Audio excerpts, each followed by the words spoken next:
Porque quando você se ajoelha, como é que você ora? Você ora assim: oh, eu me agradeço, porque eu usei meu livre-arbítrio para tomar a decisão, porque eu escolhi Jesus Cristo, eu me agradeço. Oh, que coisa maravilhosa, eu me agradeço. É assim que você ora quando você está de joelho diante de Deus? É? O que é que você diz quando você está diante de Deus? Oh Deus, se não for a tua mão, a tua misericórdia, a tua graça, se o Senhor não tivesse aberto os meus olhos, se o Senhor não tivesse tocado no meu coração, mexido no meu coração, eu nunca teria abandonado o pecado e me convertido. Eu ainda teria continuado nos meus caminhos. Não é assim que você ora? Então lá dentro você sabe que é pela graça, pela misericórdia de Deus. Não é por você, não é por nada em você.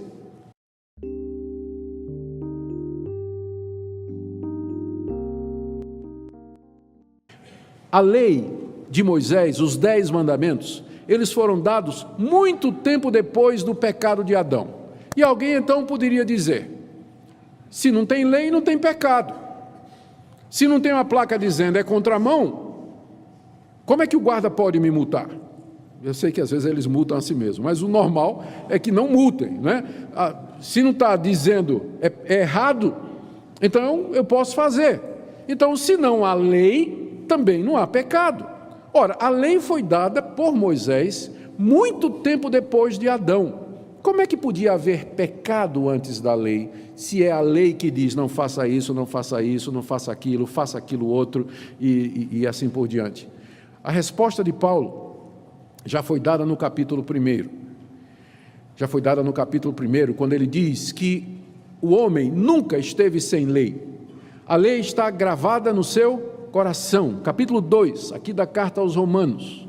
Os pagãos, eles mostram a norma da lei gravada no seu coração, porque eles fazem coisas certas e eles rejeitam coisas erradas. Eles têm consciência do certo e do errado e eles agem ou constroem um código de ética, ainda que primitivo, baseado nesses conceitos. De onde vem o conceito de moralidade, de certo e de errado, que você vai encontrar nas tribos mais primitivas?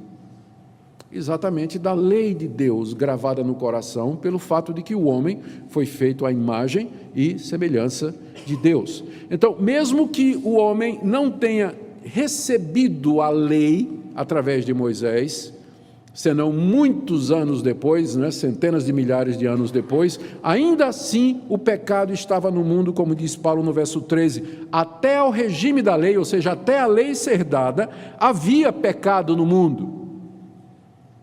Embora o pecado não fosse levado em conta porque não havia lei, ou seja, Deus não acusou formalmente porque a lei formal não havia sido dada. Entretanto, até Moisés, antes de Moisés, o pecado estava no mundo e as pessoas morriam. Por que elas morriam? Porque elas quebravam a lei de Deus, ainda que não havia sido dada por escrito, mas que estava gravada no coração. Nós temos vários exemplos disso. Por exemplo, Caim viveu muito tempo antes da lei, mas ele pecou, não pecou? E que mandamento ele quebrou? Não matarás.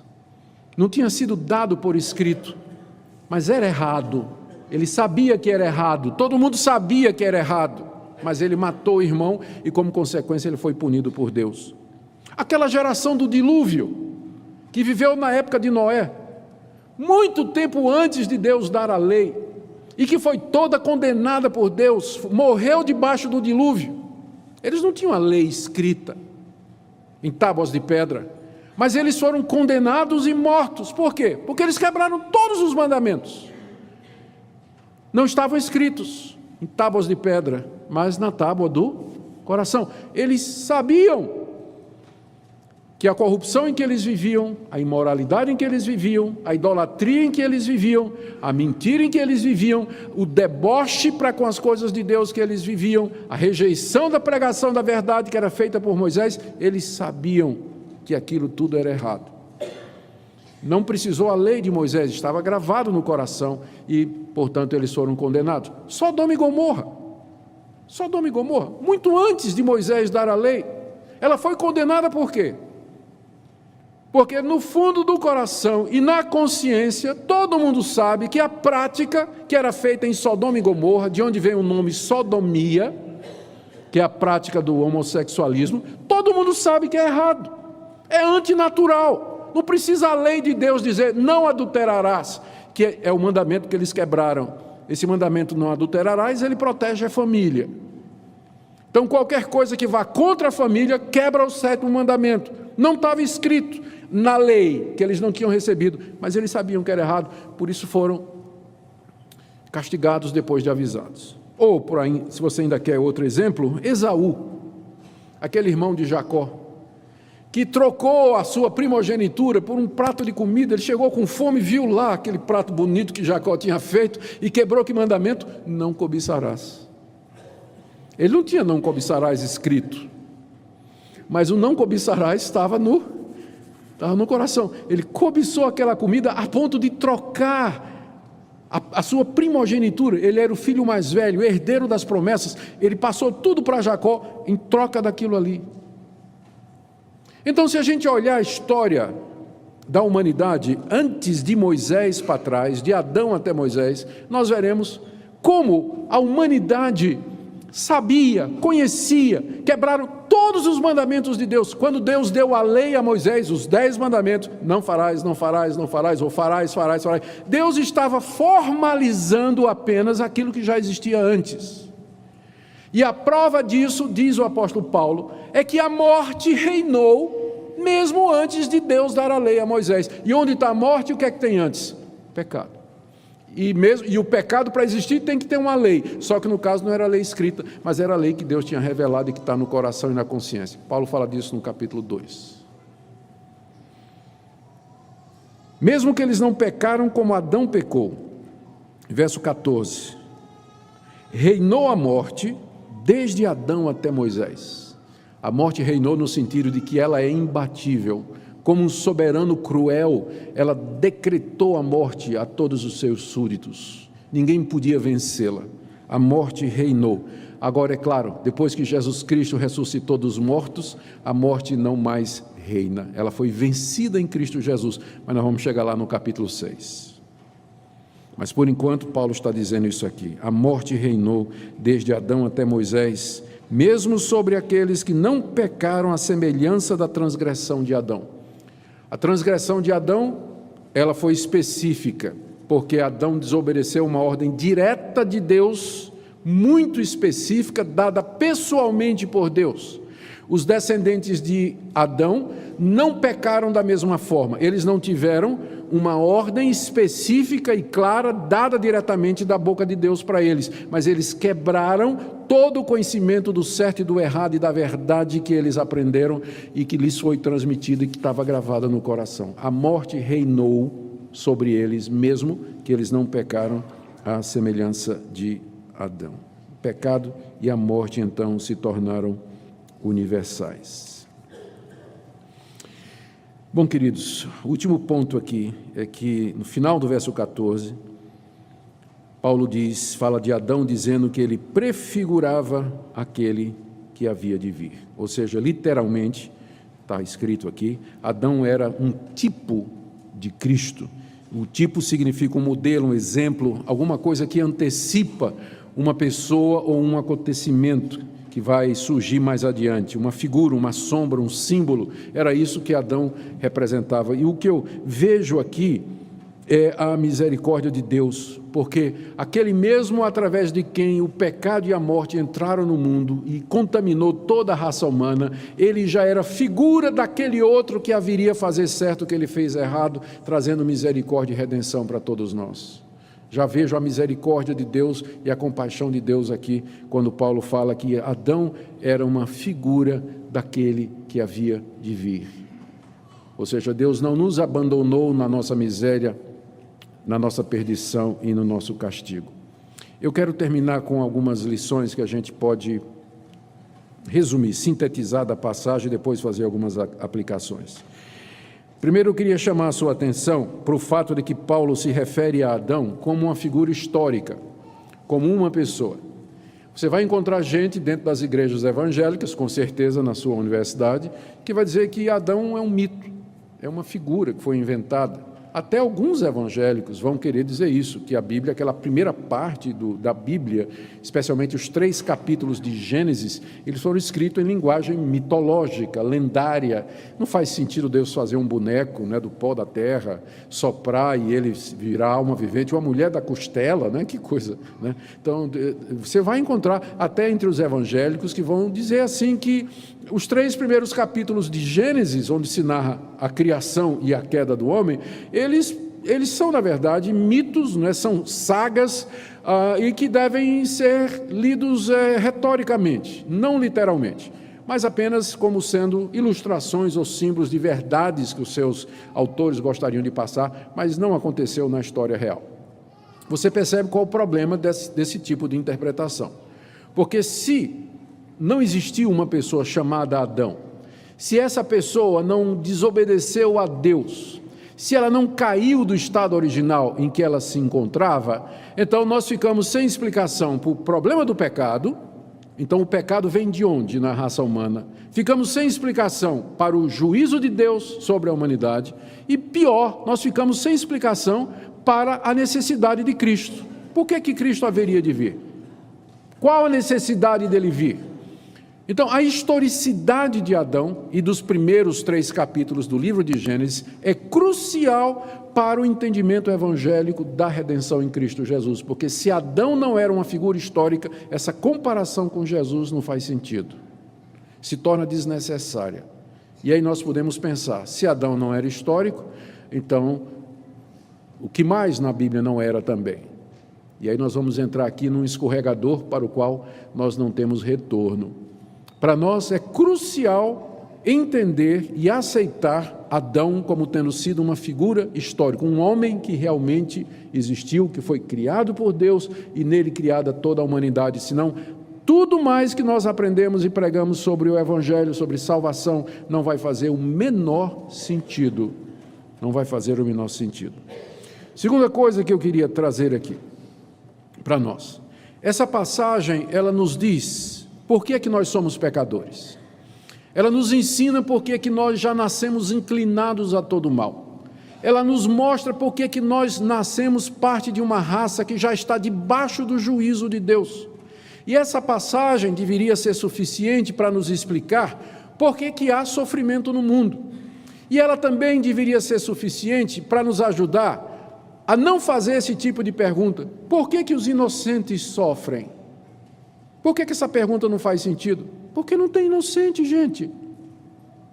Não tem inocente. A raça toda caiu. A raça toda foi contaminada pelo pecado. Você não é inocente, você nunca foi. Nem os seus filhos, nem os seus netos. Eu não sou e nem a minha descendência. Então, um crente que entende isso, e eu estou falando aqui da doutrina do pecado original, é o nome que se dá a isso. Um crente que entende isso, ele não faz esse tipo de pergunta, por que que Deus deixa inocentes sofrerem, né? Coitadinho, sofreram, não tem culpa nenhuma, não aconteceu nada. Pode ser que a pessoa não tenha tido uma responsabilidade direta numa tragédia em particular, mas ainda assim ela é parte de uma raça que está debaixo do juízo de Deus. E que Deus é perfeitamente justo quando Ele permite tragédia, quando Ele permite catástrofe, sofrimento, praga, miséria em cima da raça humana. Ele está sendo simplesmente justo. Ele não está sendo injusto. Se houvesse um inocente, ele seria. Mas não tem. Então, essa passagem, ela nos ajuda a... Quando vem a tragédia, a gente vem dizendo, mas onde é que estava Deus? Como é que Deus deixa isso acontecer? Um inocente sofrendo. Eu não quero minimizar o sofrimento de ninguém, mas eu quero minimizar o resultado de uma teologia errada. Se você tem a compreensão correta do que nós somos e por que nós chegamos até aqui, isso vai ajudar você.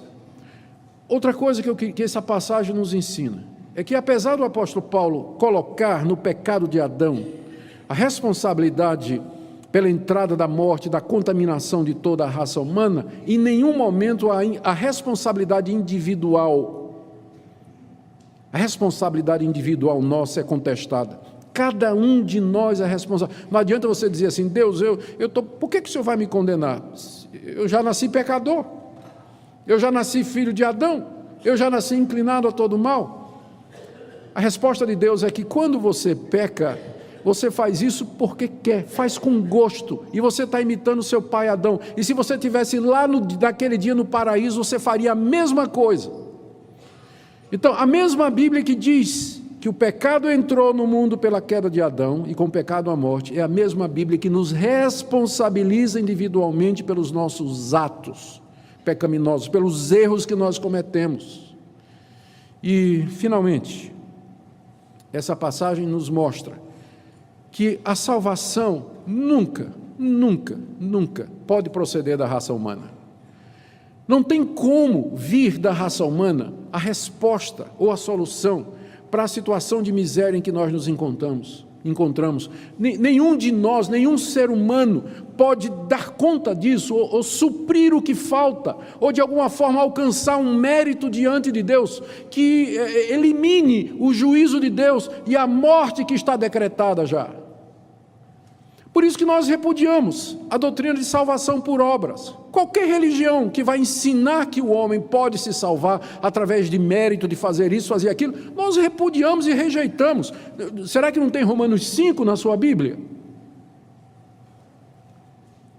Não pode vir. Repudiamos isso. Repudiamos também aquela teoria que diz que o pecado de Adão não contaminou os seus descendentes, que as pessoas nascem neutras e que elas aprendem a pecar socialmente. Rejeitamos também essa teoria, ela existe no meio evangélico. E temos que entender que se Deus não tiver misericórdia, você nunca você vai querer a Deus, se converter a Deus ou ter fé. A partir da queda, o nosso arbítrio caiu também. A partir da queda, a nossa vontade está contaminada. A partir da queda, a minha liberdade de escolha agora está comprometida com o pecado. Portanto, se Deus deixasse que a salvação dependesse da sua escolha, sabe quando é que você seria salvo? Nunca!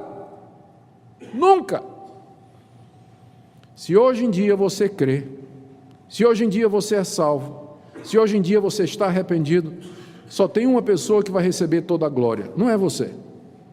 E você sabe disso, porque quando você se ajoelha, como é que você ora?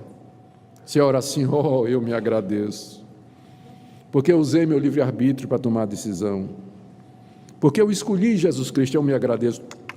Oh, que coisa maravilhosa, eu me agradeço. É assim que você ora quando você está de joelho diante de Deus? É?